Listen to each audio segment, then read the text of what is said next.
आपका एक छोटा सा लाइक हमें वीडियो बनाने में प्रोत्साहित करता है। रानो चिड़िया अपने पति टुनू सिडा और अपने 2 बच्चों के साथ रहती थी। रानो चिड़िया और उसके पति टुनू ने लव मैरिज की थी।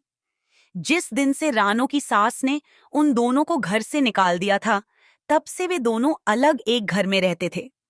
लेकिन अचानक कुछ दिनों बाद एक जहरीला सांप उस पर हमला कर देता है, जिससे उसकी मौत हो जाती है। रानो मेहनत मजदूरी करके अपने बच्चों का पेट पालती है।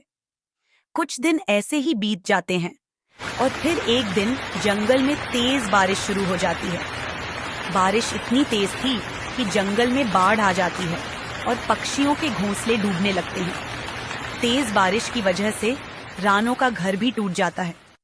तब रानो अपने दोनों बच्चों को लेकर अपनी सास के घर आती है, लेकिन उसकी सास उसे देखकर दरवाजा भी नहीं खोलती। रानो दरवाजा खटखटाती है। कृपया माँ जी, हमें कुछ दिनों के लिए अपने घर में रख लीजिए। हमारा घर इस तेज बारिश में टूट गया है माँ जी। प्लीज दरवाजा खोलिए। तभी अंदर से एक आवाज आती है। देखो राणो, तू चुपचाप यहाँ से चली जा। मेरा दरवाजा मत बजा। मेरे बेटे को तो खा गई, अब क्या मुझे खाने आई है? चल निकल जा यहाँ से, कल मुही कहीं की। रानो गिड़गिड़ाती है।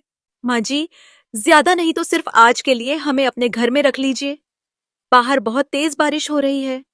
मेरे बच्चे बारिश में भीग रहे हैं और जंगल में बाढ़ का पानी भी बढ़ गया है। प्लीज माँ जी, हमें आज के लिए अपने घर में रख लीजिए। सास कहती है। नहीं राणो, बिल्कुल नहीं। मैं तुझे अपने घर में नहीं आने दूंगी। अगर तूने मेरे घर के अंदर आकर चोरी कर ली, तो चोरनी कहीं की। चल निकल जा यहाँ से अपने बच्चों के साथ। फिर दोबारा अपना चेहरा मुझे मत दिखा। रानो कहती है। आप हमें अपने घर के अंदर रख लो। और आप ऐसा क्यों कह रही हो कि हम चोरी करेंगे?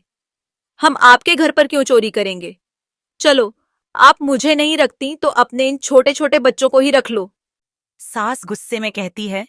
रानो, अब बहुत हो गया। तू चुपचाप अपने इन बच्चों को लेकर यहाँ से चली जा। अगर तू नहीं गई तो मैं तुझे धक्का देकर यहाँ से भगा दूंगी। और वैसे भी हमारा तुझसे कोई नाता नहीं जो मैं तुझे अपने घर में रख लूं। इसलिए तू चली जा। मेरा ज्यादा दिमाग मत पका। बहुत हो गया तेरा नाटक।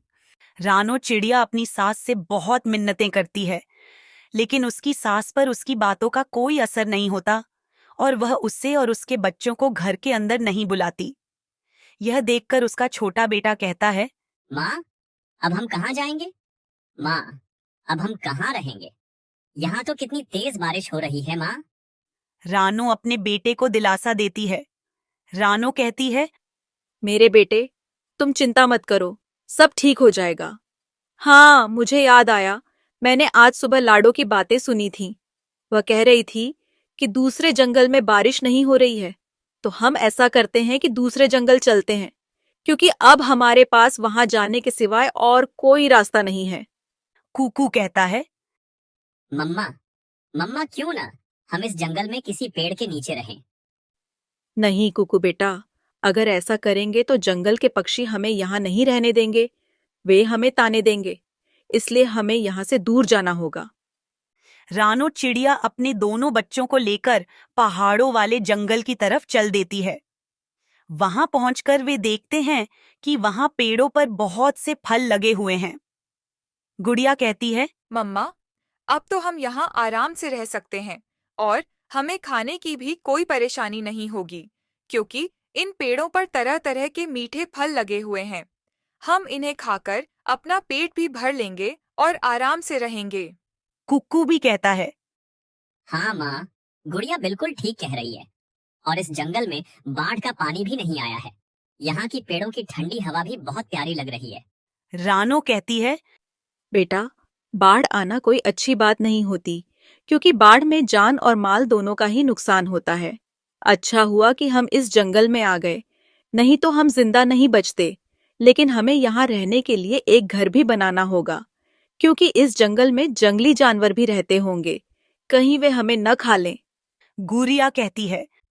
मम्मा, हम घर बनाएंगे। रानो जवाब देती है। बेटा, हम लकड़ी और घास फूस से अपना घर बना लेंगे। कुकू कहता है। हाँ माँ, मैं अभी पेड़ पर चढ़कर लकड़ियाँ तोड़ता हूँ। रानो तुरंत उसे रोकती है। नहीं नहीं मेरे बच्चे, पेड़ों में तो जान होती है और हम उन्हीं की वजह से जीवित रह पाते हैं और सांस भी लेते हैं। हमें वे ही खाने के लिए फल देते हैं। हमें कभी पेड़ों को नहीं काटना या तोड़ना चाहिए। यह बहुत गलत होता है। बेटा, हम जंगल से सूखी लकड़ियां ढूंढेंगे और उनसे अपना घर बनाएंगे। इस जंगल में हमें बहुत सारी सूखी लकड़ियां मिल जाएंगी। रानो चिड़िया अपने बच्चों की मदद से लकड़ियां इकट्ठा करने लगती है और कुकू भी नदी की तरफ घास लेने चला जाता है। तभी रानो उसे आवाज लगाकर कहती है। कुकू बेटा, ओ मेरे कुकू बेटा, तुम वहां अकेले मत जाओ। पहले हम लकड़ियों से घर बना लेते हैं, फिर बाद में हम दोनों साथ घास लेने जाएंगे। लेकिन कुकू अपनी मम्मा की बात नहीं सुनता और अकेले ही नदी की तरफ चला जाता है। तभी वह जोर से चिल्लाने लगता है। मम्मा, मम्मा, जल्दी आओ।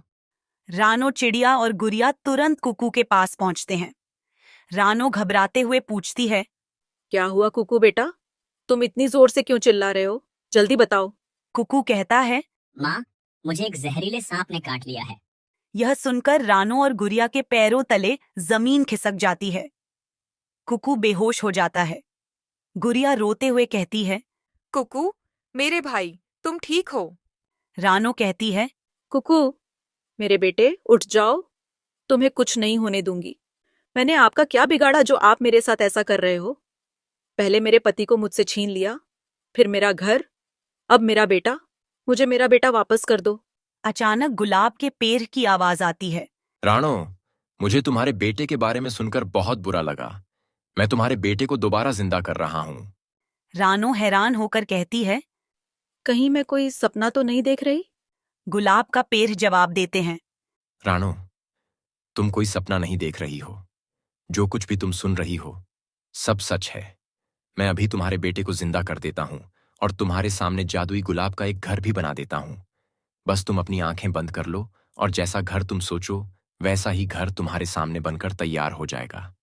रानो अपनी आंखें बंद कर लेती है और जैसा घर वह अपने मन में सोचती है वैसा ही जादुई गुलाब का सुंदर घर बनकर तैयार हो जाता है। वह घर बहुत सुंदर लगता है और फिर कुकू भी ठीक हो जाता है। कुकू जागते हुए कहता है। माँ, आप दोनों क्या कर रही हो? रानो खुशी से कहती है। कुकू बेटा, तुम ठीक हो गए। कुकू कहता है। माँ, मुझे क्या हुआ था? मैं तो बस सो रहा था। इतने में आपने इतना सुंदर घर बना लिया। रानो कहती है। कौन सा घर बेटा? जैसे ही रानो सामने देखती है वहां एक सुंदर और विशाल जादुई गुलाब का घर होता है, जैसा रानो ने सोचा था। रानो चिड़िया के पति के मौत के बाद रानो बहुत अकेली हो गई थी। रानो अपनी बेटी का अकेले ही ध्यान रखती थी। वह अपने खेत में सब्जियां उगाती और उन्हें बेचकर अपना गुजारा करती। आइए आइए, हरी हरी सब्जियां ले जाइए और बीमारियों को दूर भगाइए। सब्जी ले लो सब्जी, ताजी ताजी हरी हरी सब्जी ले लो सब्जी। अरे रानो बहन जी, आपकी सब्जियां तो बहुत ही ताजी और हरी भरी होती हैं।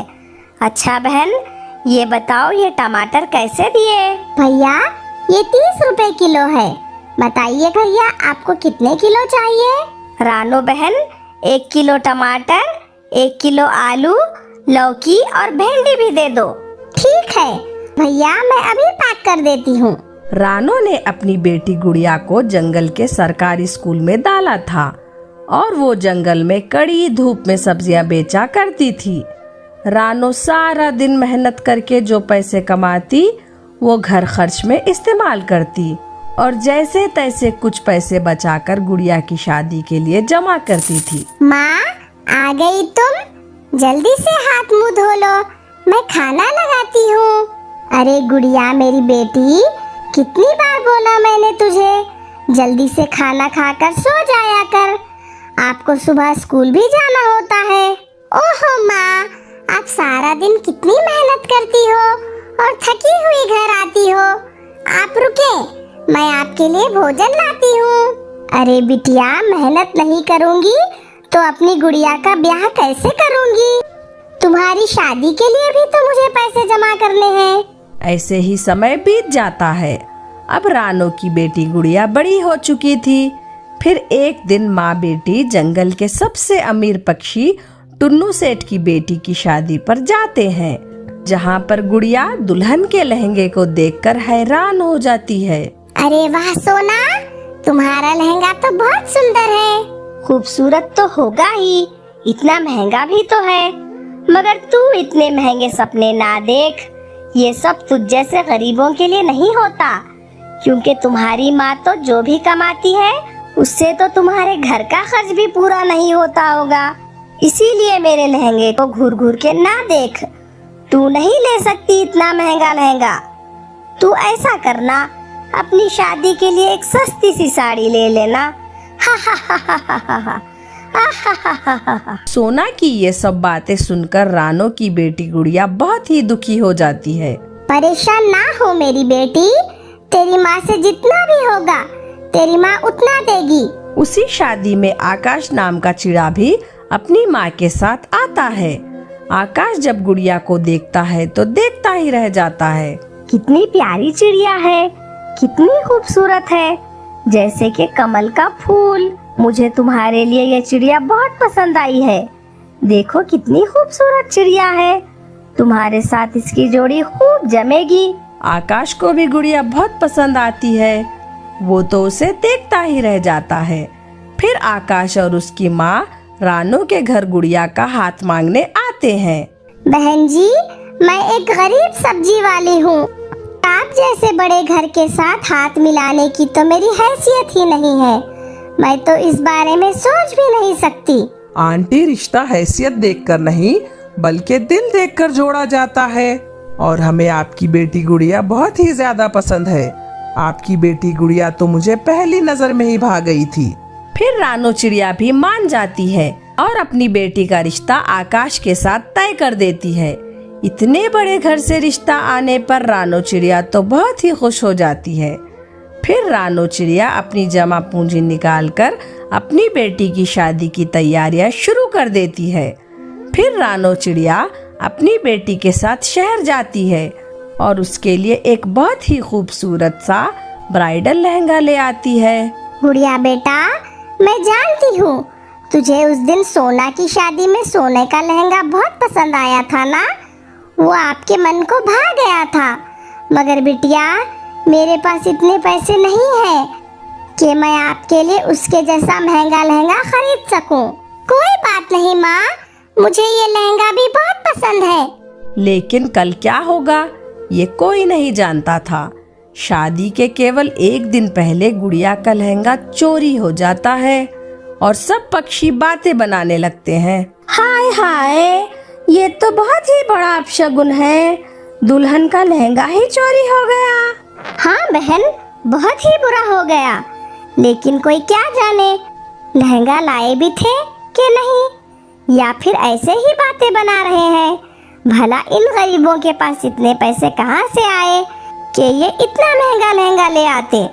बेचारी रानो चिड़िया के पास इतने पैसे भी ना थे कि वो अपनी बेटी के लिए दूसरा लहंगा ले आती। मेरी माँ ने इतने सालों मेहनत करके एक एक पैसा इकट्ठा करके मेरी शादी के लिए एक जोड़ा बनवाया था, लेकिन अब तो वो भी चोरी हो गया। अब क्या होगा? गुड़िया नदी के पास रो रही थी और ऐसी बातें कर रही थी। आकाश चिड़ा उसकी बातें सुन लेता है। फिर वह बाजार जाता है और गुड़िया के लिए एक बहुत ही महंगा ब्राइडल लहंगा खरीद लाता है। वो लहंगा तो बहुत ही सुंदर था, जिसे देखकर गुड़िया तो बहुत ही हैरान हो जाती है। अरे ये तो बिल्कुल वैसा ही लहंगा है तो सेठ जी की बेटी ने अपनी शादी पे पहना था और मुझे बहुत पसंद आया था। हाँ गुड़िया, उस दिन मैंने सोना चिड़िया की सारी बातें सुन ली थी जब वो तुम्हें शादी में जलील कर रही थी।